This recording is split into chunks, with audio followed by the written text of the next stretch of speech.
All right, so going over what I learned in the session today.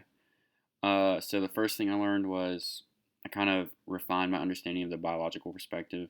I didn't realize that your feelings could go into that kind of perspective, and we saw that with his feelings towards the girl, which may have influenced his actions of lashing out in class because he simply wanted her attention.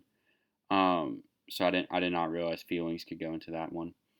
Um, Another thing I learned was how all the perspectives work together in most situations. So like we saw with the biological one, we had his feelings towards the girl. With sociocultural, we saw his home life where being loud was normal and um, kind of not focusing on his work was also normal. And then we saw the cognitive.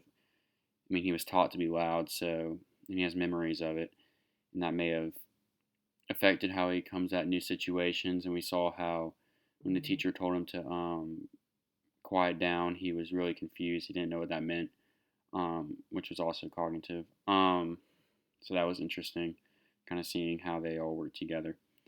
Uh, then the last one, you mentioned this, Mr. Crowder, but how looking at the situation from one perspective could be very wrong and lead to a wrong prescription. I mean, if you look at it strictly from the biological one and we diagnose him with ADHD, you might just give him medications, but that wouldn't cover the whole basis of why he was doing what he was doing. He may have an abusive household which may be influencing that. He was taught to be loud, so he thinks that's normal.